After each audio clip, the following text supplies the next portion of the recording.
Boa noite, irmãos. Graça e a paz a todos. Vocês estão bem? Amém.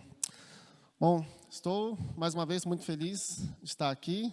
Ao mesmo tempo que eu estou feliz, fico um pouco nervoso, né? Do caminho de lá até aqui, até lá eu ainda estava um pouco calmo, né? Aí você chega aqui a gente fica nervoso. Acho que é a terceira vez que eu venho aqui aos domingos. Então, eu acho que o pastor vem há 15 anos, né? E ele ainda fica um pouco nervoso. Mas eu agradeço, porque é Deus que fala, é Deus que usa, né? E mais uma vez, né, pela terceira vez que eu estou aqui, eu posso garantir para vocês que Deus, Ele usa os improváveis. Ele usa as pessoas impossíveis. E se eu estou aqui agora, nesse momento, é porque Ele usa as pessoas improváveis, Ele usa as pessoas impossíveis. Amém? Nós vamos falar sobre o livro de Marcos hoje, né? O Rafa pregou nas 2 últimas quartas sobre o livro de Marcos, e hoje nós vamos continuar também falando um pouco aí sobre o livro de Marcos. O tema da nossa mensagem é a cura que nos leva à salvação. Está em Marcos, eu peço para os irmãos abrir a Bíblia. Marcos, capítulo 2, nós vamos ler do verso 1 ao 12. A palavra de Deus diz assim: Dias depois, quando Jesus retornou a Cafarnaum, a notícia de que ele tinha voltado se espalhou rapidamente. Em pouco tempo, a casa onde estava hospedado ficou tão cheia que não havia lugar nem do lado de fora da porta. Enquanto ele anunciava a palavra de Deus, 4 homens vieram carregando um paralítico numa maca. Por causa da multidão, não tinham como levá-lo até Jesus. Então abriram um buraco no teto, em cima de onde Jesus estava. Em seguida baixaram o homem na maca, bem na frente dele. Ao ver a fé que eles tinham, Jesus disse ao paralítico: Filho, seus pecados estão perdoados. Alguns dos mestres da lei, que estavam ali sentados, pensaram: O que ele está dizendo? Isto é blasfêmia. Somente Deus pode perdoar pecados. Jesus logo percebeu o que eles estavam pensando e perguntou: Por que vocês questionam essas coisas em seu coração? O que é mais fácil dizer ao paralítico? Seus pecados estão perdoados? Ou levante-se, pegue sua maca e ande? Mas eu lhes mostrarei que o Filho do Homem tem autoridade na terra para perdoar pecados. Então disse ao paralítico: Levante-se, pegue a sua maca e vá para casa. O homem se levantou, deu um salto, pegou sua maca e saiu andando diante de todos. A multidão ficou admirada e louvava a Deus, exclamando: Nunca vimos nada igual. Amém? Bom, a história de Marcos, né, como eu disse, a gente está falando um pouco sobre Marcos, então nós vamos fazer uma introdução rapidamente sobre o livro de Marcos, para vocês se familiarizarem, falar um pouco do contexto histórico. Vai ser breve, é mais como de introdução mesmo. Marcos, ele é chamado, ele está nos evangelhos do Novo Testamento, né? Então os evangelhos Mateus, Marcos, Lucas, João. Mateus, Marcos e Lucas, eles são chamados os evangelhos sinóticos, porque eles fazem o mesmo relato sobre a vida de Jesus. Eles fazem o mesmo relato sobre a vida de Jesus e sobre o ministério de Jesus também. Eles têm as mesmas perspectivas, só que eles têm visões diferentes. Mateus, por exemplo, ele fala para um povo judeu. Marcos, o nosso livro aqui hoje, ele fala mais para o povo romano. O autor, um detalhe, uma curiosidade, é que Marcos, ele é o segundo livro do Novo Testamento, né? Porém, Marcos, ele foi o primeiro livro a ser escrito, né? A maioria dos estudiosos, né, creem que Marcos, ele foi o primeiro livro a ser escrito. Mateus e Lucas usaram o evangelho de Marcos para escrever o evangelho deles também. Mateus e Lucas usaram do livro de Marcos, né? Marcos, ele é conhecido como João Marcos. Ele era filho de uma mulher cristã. Ela morava em Jerusalém. O nome da mãe de Marcos se chamava Maria. A casa de Maria, Atos 12:12, relata que era um lugar de reunião e encontro da igreja primitiva. O livro não relata em nenhum momento que Marcos é o autor, né? Se você ler Marcos do início ao fim, em nenhum momento vai dizer que ele é o autor, né? E tem alguns pais da igreja, né, no início do século, que tem alguns relatos que falam sobre isso. Por exemplo, Papias, né, que foi um dos primeiros líderes da igreja, ele foi do início do século I, ele diz assim: o Evangelho de Marcos não é outra coisa senão uma recopilação dos materiais biográficos de Jesus que Pedro utilizava em sua pregação. Então, ele relata que Pedro ia pregando e Marcos, ele ia anotando. Irineu, que também foi do primeiro século, ele faz esse relato. Marcos escreveu seu evangelho como escriba de Pedro, acrescentando o seguinte detalhe: Mateus compôs seu evangelho entre os hebreus em sua própria língua, enquanto Pedro e Paulo proclamaram o evangelho em Roma e fundaram a comunidade. Depois de sua partida, Marcos, o discípulo e intérprete de Pedro, nos entregou sua pregação por escrito. Então, alguns até brincam, né, que o evangelho de Marcos é chamado evangelho segundo a Pedro, porque Marcos ele caminhava com Pedro, Marcos ele era escriba de Pedro. Então, tudo que Marcos escreve no livro são coisas que Pedro presenciou, que Pedro pregou. Então, algumas curiosidades aí do livro de Marcos. O Daniel vai colocar uma imagem, porque nós vamos entrar agora na nossa história. O versículo 1 diz que Jesus ele retornou para Cafarnaum, né? E no capítulo 1 faz alguns relatos do que Jesus fez em Cafarnaum. Ele pregou na sinagoga, ele expulsou um espírito impuro, ele curou a sogra do apóstolo Pedro, no capítulo 1. Ele fez várias curas e diversos milagres. É relatado também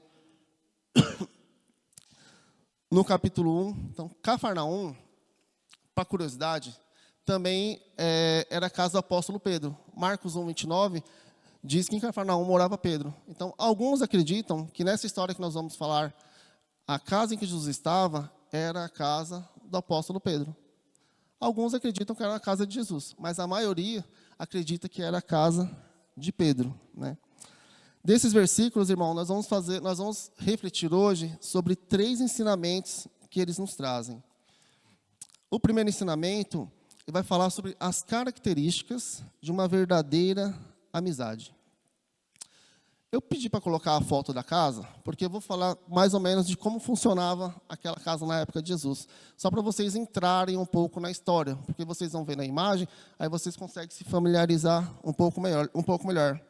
A maior parte das pessoas morava em casa de um só andar, em geral de um só cômodo. Para a construção do telhado, não empregavam muito esforço. Colocavam entre os muros troncos, ainda rústicos, e por cima deles feixes de junco e caniço, cobertos de barro amassado ou de uma mistura de pedra e terra.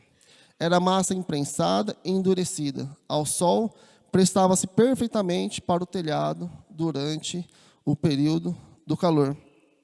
Como o telhado fazia parte da casa, todas as moradias tinham uma escada pelo lado de fora. Então, acredito que vocês já conseguem entender o que aconteceu na cena do que a gente relatou, né? O pastor John MacArthur, ele diz que o paralítico, quando ele foi levado, provavelmente ele tinha uma paralisia muito grave, porque ele foi levado em uma cama. Mas o que nós vamos falar aqui é sobre as características da verdadeira amizade. O que a gente consegue destacar do verso 2 até o verso 5? Uns amigos, 4 amigos, pegaram um rapaz numa maca, que não é aquela maca dura, né, que a gente vê os dias de hoje, né, como se fosse um pano bem grosso, bem forte. E eles sabiam que Jesus estava em Cafarnaum, e levaram o amigo dele até Jesus. Quais são as características desses amigos que a gente consegue verificar aqui? Primeiro, eles estavam preocupados com o amigo deles. Segundo, eles queriam ver o amigo dele bem. Eles queriam ver o amigo dele curado. E eles sabiam que Jesus tinha poder para curar o amigo deles. Eles acreditavam e criam em Jesus. Porque Jesus já tinha passado em Cafarnaum e já tinha realizado diversos milagres. Jesus já era famoso, Jesus já era conhecido na época, justamente pelos milagres dele. Então, com essas características, e uma situação completamente adversa. Eles chegam com os amigos, eles chegam com o paralítico, 4 pessoas, numa maca, e quando eles chegam próximo da casa, a casa está lotada, está cheia, não tem lugar nem para entrar, não tem lugar para sair. Pensando rasamente, eles poderiam a gente volta no outro dia, né? Hoje não dá, hoje está cheio, né? Vamos chegar mais cedo da próxima vez. Eles poderiam falar isso, mas não. Eles persistiram, eles tiveram uma brilhante ideia. Aí, como vocês veem até aí na foto, eles sobem a escada, vai no centro ali, mais ou menos onde Jesus estava pregando, e começa a cavar tudo. Então, eu imagino Jesus ali pregando e começando a cair barro, começando a cair madeira, tudo, e do nada desce um homem em cima de uma maca. Então, que características boas a gente pode ver nesses amigos de Jesus? Eles poderiam ter desistido, voltado outro dia, mas eles foram corajosos e eles viram o Deus fazer o milagre que eles tantos esperavam na vida do amigo dele. O versículo 5 tem algo muito importante que me deixou um pouco intrigado. Diz assim, o verso 5. Pode ir tirar, Daniel. O verso 5. Ao ver a fé que eles tinham, Jesus disse ao paralítico: filho, seus pecados estão perdoados. Jesus não viu a fé apenas do paralítico. Ele não diz aqui, ao ver a fé que ele tinha. Jesus está dizendo, ao ver a fé que eles tinham.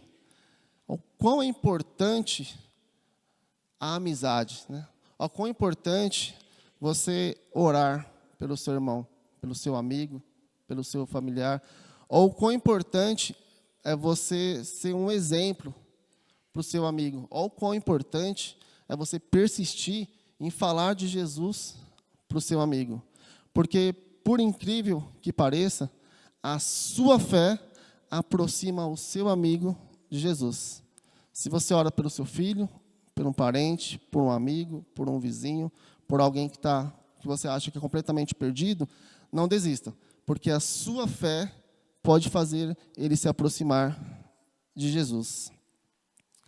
A pergunta que a gente faz é: será que nós estamos demonstrando para os nossos amigos a nossa fé em Cristo? Será que as minhas condutas e as minhas atitudes estão levando as pessoas a Cristo? Esses 4 amigos nos deixam um grande exemplo da verdadeira amizade. Porque quando a gente fala em fé, quando Jesus viu a fé deles, Jesus viu o coração. Jesus sabia a intenção deles. Mas para o paralítico, a fé que os amigos demonstraram foi o externo. Foi o falar, foi o agir, foi o pegar eles, foi o carregar, foi o subir na escada, foi quebrar o telhado. Essa era a fé que o paralítico estava olhando. O esforço deles. Então, essa é a fé que nós devemos também demonstrar para os nossos amigos. Devemos orar, sim, pelos amigos, pelos parentes. Mas a nossa fé também tem que ser exterior, tem que ser externa. Segundo ensinamento, irmãos, que nós temos desse texto, está do verso 5b até o 7, que diz assim, a partir do 5b. Filho, seus pecados estão perdoados. Alguns dos mestres da lei estavam ali sentados, pensaram: o que ele está dizendo, isso é blasfêmia. Somente Deus pode perdoar pecados. O fato é, Jesus, ao invés dele ter curado o paralítico fisicamente, ele curou o paralítico espiritualmente. Os amigos, o paralítico, todo mundo que estava lá assistindo, entendiam o quê? Que Jesus vai curar o paralítico. E aí Jesus chega e fala: seus pecados estão perdoados. E aí agora vai virar uma reviravolta aqui na história. Porque Jesus não curou ele fisicamente. Jesus primeiro curou ele espiritualmente. Jesus primeiro curou a alma dele. Nós vamos entender agora, mais ou menos, o porquê que os mestres da lei, os fariseus, eles conheciam a lei, eles ficaram tão bravos, eles ficaram tão irritados, que eles falaram: o que ele está dizendo no verso 7? Isso é blasfêmia. Somente Deus pode perdoar pecados. Era algo tão claro que Jesus fala: seus pecados estão perdoados. Automaticamente, Jesus estava dizendo que ele era Deus. Mas tem um grande porém aqui, e Jesus vai mostrar toda a autoridade dele, e ele vai provar que só ele pode curar a nossa alma. Para entendermos, irmãos, a gente vai precisar voltar um pouco aqui para o Antigo Testamento. Porque quando Jesus disse, seus pecados estão perdoados, o Antigo Testamento, ele tratava o homem, o pecado e a sua enfermidade de um jeito diferente. Por exemplo, segundo Samuel 12:13, diz assim: Então Davi confessou a Natã, pequei contra o Senhor. Natã respondeu, sim, mas o Senhor o perdoou, e você não morrerá por causa do seu pecado. O Antigo Testamento ensinava que só Deus poderia perdoar pecados. E Davi não morreu porque o Senhor perdoou o pecado dele. Na Palestina, nos tempos de Jesus, era natural e inevitável. O que os judeus faziam? Eles relacionavam o pecado da pessoa atrelado à sua enfermidade. Então, nessa situação do paralítico, eles entendiam que ele estava paralítico porque ele tinha cometido algum pecado, algum tipo de pecado. Eles sustentavam uma ideia que nós vamos ver aqui no livro de Jó. Jó, ele perdeu tudo, né? Nós sabemos da história de Jó, né? Ele perdeu tudo, ele teve lepra, tudo. E quando os amigos dele foram visitar, os amigos colocaram a culpa nele. Falaram, Jó, você não é inocente. Se você está passando por tudo isso, é porque alguma coisa de errado você fez. Algum pecado você cometeu. Isso está em Jó, capítulo 4, do verso 7 ao 8. Ele diz assim, pense bem, acaso os inocentes morrem? Quando os justos foram destruídos? Pelo que tenho observado, os que cultivam a maldade e semeiam a opressão, isso também é o que colhem. Então eles entendiam que você só passa por um processo ruim, só passa por uma enfermidade, se você fazer algo de ruim contra Deus. É como se Deus estivesse zangado com você, e por causa que Deus está zangado com você, você vai passar por um processo. Você vai perder o que Jó perdeu, sofrer o que sofreu, ou viver como o paralítico vivia. Esse era o pensamento deles. Eles também conheciam o que diz Isaías 43:25. E eu, somente eu, por minha própria causa, apagarei seus pecados, e nunca mais voltarei a pensar nele. Então, o Antigo Testamento ele nos ensina que realmente só Deus pode nos perdoar pecado. Quando os mestres da lei eles questionam Jesus aqui, eles não estavam errados. Porque só Deus realmente pode perdoar pecado. Então, eles viam Jesus como um falso profeta. Eles estavam atrás de Jesus buscando uma falha nele. E aqui começa uma história muito interessante, bem interessante. Os rabinos, na época, tinham dito que eles falavam assim, nenhum doente será curado de sua enfermidade, até que Deus não lhe tenha perdoado todos os seus pecados. Então, Jesus disse para ele que ia perdoar os pecados dele. Jesus disse que ia curar a alma dele. Mas tem um grande problema. Se Jesus só dissesse que curaria, que perdoaria os pecados dele, para eles não ia valer, eles não iam acreditar. Os mestres da lei não iam acreditar, os amigos não iam acreditar, a multidão que estava lá não ia acreditar, porque esse era o pensamento deles. E se torna interessante a visão do paralítico, porque ele foi em busca da cura física. Em nenhum momento ele pensou que ele ia ser curado da alma dele. A paralisia dele, ele entendia que era uma forma de Deus estar zangado com ele. Então, quando Jesus olha para ele e diz, filho, seus pecados estão perdoados, é algo impactante para ele. Porque é como se Deus estivesse falando para ele, filho, eu não estou mais zangado com você. Por essa visão, irmãos, isso também é algo muito importante para nós entendermos, para o paralítico, quando chegou nessa parte, para ele era muito melhor e era muito mais importante ele ter os pecados perdoados do que ele ser curado fisicamente.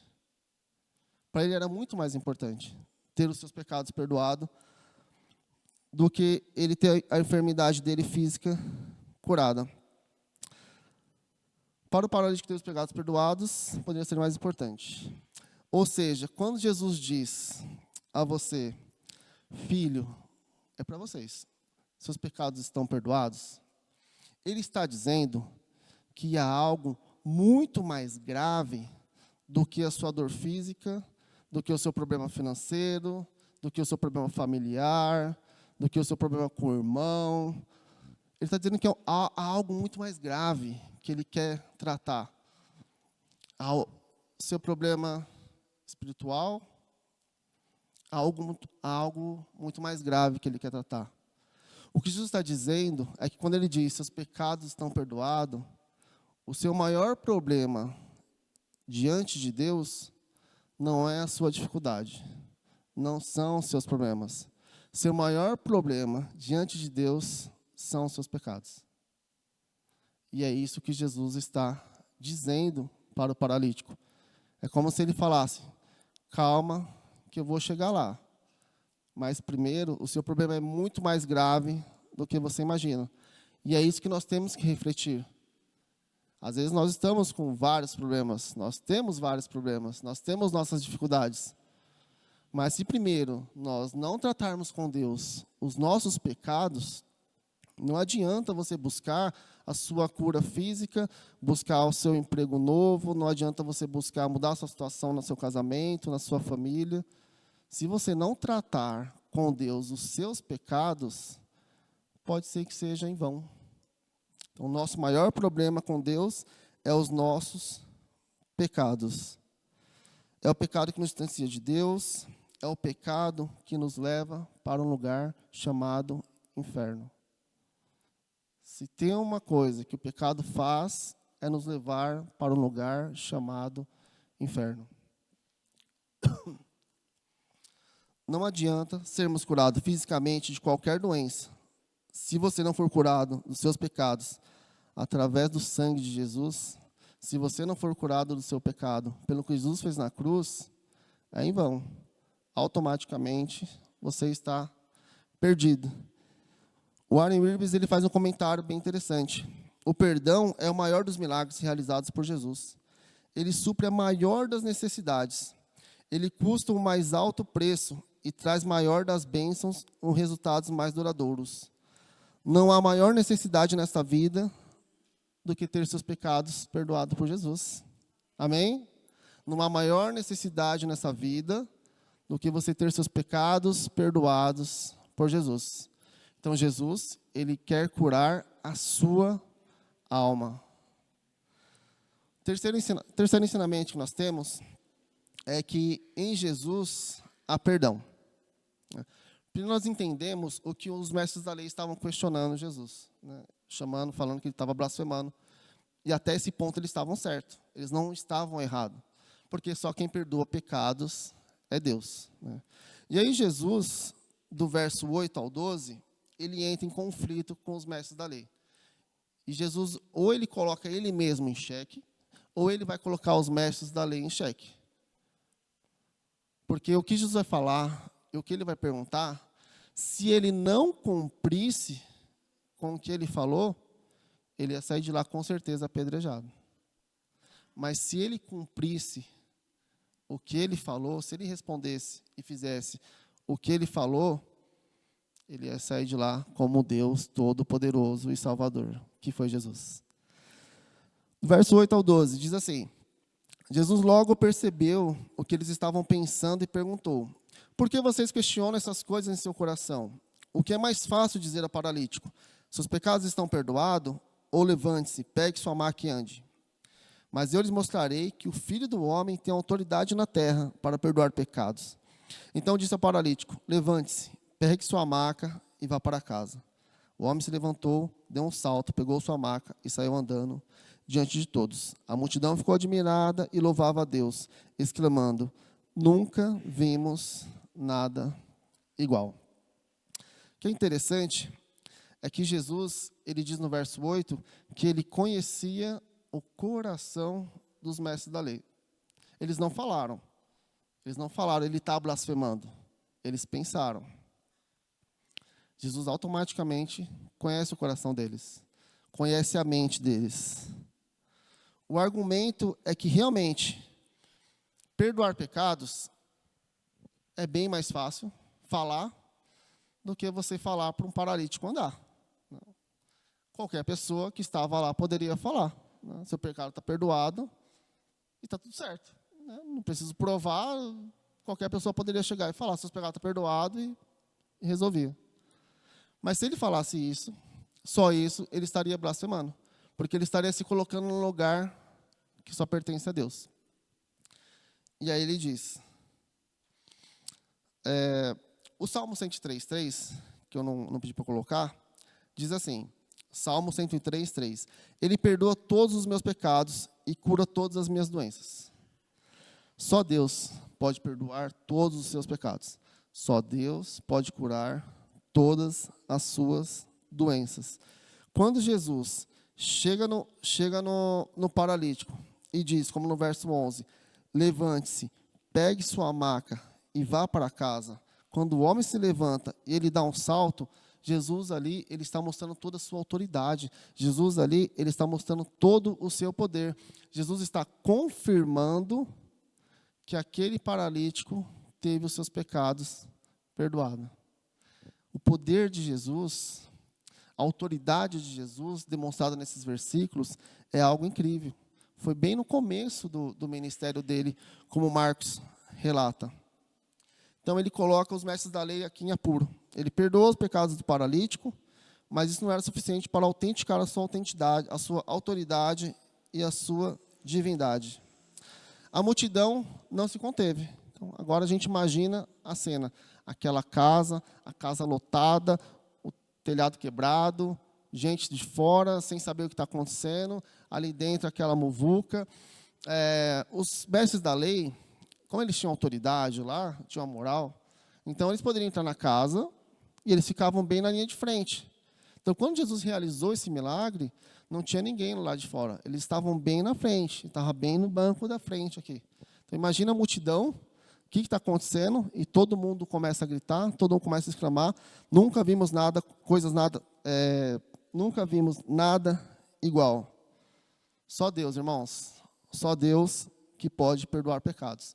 Só em Jesus, ele prova aqui, para os mestres da lei, para os religiosos, para aqueles incrédulos, ele prova que só em Jesus ele pode perdoar pecados e ele pode realizar milagres. E Jesus, ele realiza milagres até hoje. Jesus, ele perdoa pecado até os dias de hoje. Amém? A gente tem algumas lições aqui, mas já está chegando no finalzinho, né? A primeira lição, e aí eu queria que vocês guardassem no coração e refletissem bem sobre isso. Quem são vocês nessa história? Ou melhor, quem é você nessa história? Nós temos alguns personagens. Os amigos do paralítico, temos os mestres da lei. Quem é você? Com quem você se identifica mais? Com os amigos do paralítico, que se preocupam com o próximo, se preocupam com o seu amigo, que querem falar do evangelho, que querem que ele professe a mesma fé que você quer mostrar para ele que você é diferente, que você quer mostrar para ele que existe um Salvador que transformou a sua vida e ele pode confiar. Você quer demonstrar a sua fé ao ponto da sua fé levar o seu amigo para Deus? Ou você pode ser como os mestres da lei, que está lá só para atrapalhar, que está lá só para questionar, que está lá só para procurar o errado, que está lá só para duvidar. Pode estar sentado aqui, no banco da frente. Pode estar todos os domingos, de manhã e à noite, sentado aqui no banco da frente. Mas a única visão que os mestres da lei têm é questionar e atrapalhar. Eles atrapalham o irmão que está fazendo a obra, eles atrapalham o irmão que quer louvar a Deus, eles atrapalham a vida do pastor, eles atrapalham a vida atrapalham a vida de todo mundo. E esses são os mestres da lei. Os amigos não. Os amigos não se importaram. Não se importaram da dificuldade que era pregar o evangelho. Não se importaram da dificuldade que era levar esse paralítico até o encontro do Salvador. Porque hoje nós temos a internet, as redes sociais. Hoje, até falando com os adolescentes na aula, a gente falou muito sobre a importância das redes sociais e tal. Mas hoje nós temos tantas coisas, tantas formas de você levar a palavra, tantas formas de você levar a mensagem para um amigo, demonstrar a sua fé com as suas atitudes. Porque não se esqueçam que as nossas atitudes têm que ser externas. O interno Deus ouve, nós devemos orar sim, mas as nossas atitudes têm que ser externas. Então, eu deixo essa pergunta para vocês, para a sua reflexão. Quem são vocês nessa história?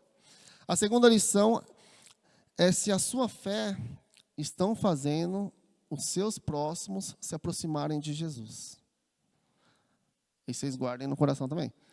A sua fé está fazendo os seus próximos, as pessoas do seu convívio, as pessoas do seu mundo ali, a sua fé estão fazendo essas pessoas se aproximarem de Jesus? A sua fé está fazendo essas pessoas conhecerem Jesus? Porque hoje, irmãos, o que não falta é ensinamento errado.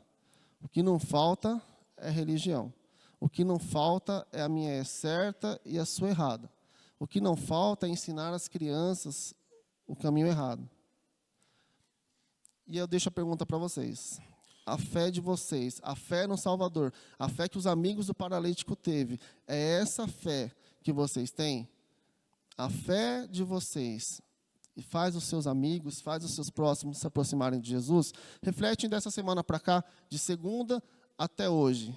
Em algum momento da semana, em algum momento do dia, a sua fé levou, se aproximou de Jesus? Fez algum amigo seu, algum parente seu se aproximar de Jesus? Ele conseguiu enxergar em você que o Espírito Santo de Deus, que o Deus Salvador, que o Criador dos céus e da terra está do seu lado? Aí você guarda também. A terceira e penúltima, que eu já estou finalizando. Jesus conhece as suas intenções. Olha o verso 8. Jesus logo percebeu o que eles estavam pensando e perguntou: por que vocês questionam essas coisas em seu coração? Jesus conhece o coração de cada um de vocês. Ele conhece os pensamentos de cada um de vocês. Ele conhece as intenções de cada um de vocês. Ele sabe todos os desejos. Ele sabe tudo o que vocês fazem em público. Ele sabe tudo o que vocês fazem em oculto. Jesus conhece tudo sobre vocês. E aí eu deixo mais uma pergunta para a sua reflexão. Saber que Jesus conhece tudo sobre vocês, assim como ele conheceu o coração dos mestres da lei, assim como ele conheceu o coração dos amigos e do paralítico, saber que Deus conhece tudo sobre vocês, isso te conforta ou isso te perturba? Eu deixo essa pergunta para vocês refletirem também.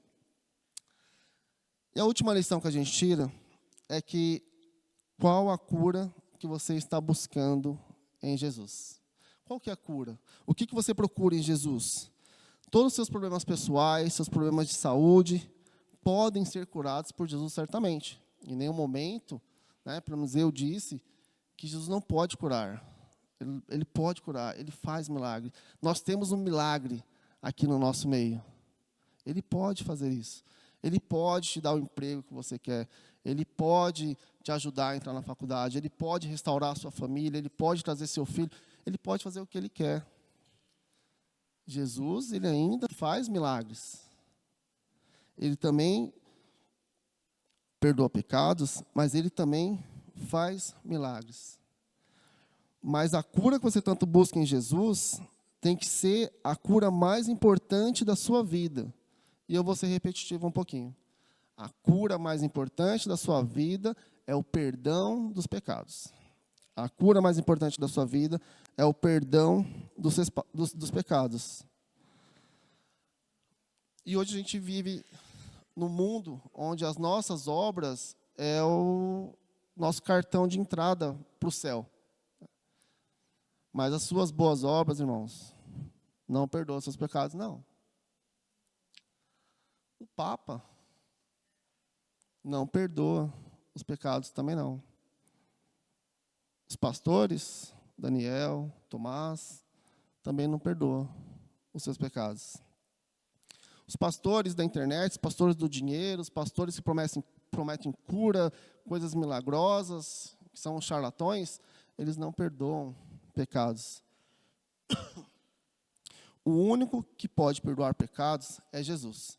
E você só é perdoado dos seus pecados através do sangue de Cristo, através da fé em Cristo, através do arrependimento de uma vida miserável que nós temos sem Cristo. Nós só podemos ter a cura que nós tanto precisamos através de Jesus. E hoje, Cristo ele nos dá uma oportunidade. Ele nos dá uma oportunidade de fazer parte da família dele. Hoje, se alguém não tem a Cristo, não tem o Cristo Salvador na sua vida, se a sua vida ainda é em pecado, se você ainda não confessou que Cristo é o Senhor, porque Ele disse, eu sou o caminho, a verdade e a vida. Ninguém vem ao Pai a não ser por mim. Então, Cristo hoje Ele nos chama, e Ele te chama para fazer parte da família dele. Ou pode ser que tenha alguém aqui que esteja desviado, esteja desanimado, esteja chateado com Deus. Sim, nós ficamos chateados com Deus. Nós somos pecadores de alto nível. Nós ficamos chateados com Deus, nós desanimamos, a gente abandona, a gente deixa de participar, a gente começa a fazer as coisas que desagradam a Deus. Mas hoje Jesus também, ele tem um recado. Lembra do filho pródigo? Tinha tudo, desistiu de tudo, se arrependeu e voltou. E é assim com Jesus. Quando alguém se arrepende e volta para Ele, Ele vai estar esperando vocês de braços abertos. Porque Ele é o nosso Deus, porque Ele é o nosso Salvador. Ele vai estar te esperando para que você possa servi-lo e ter a sua vida transformada.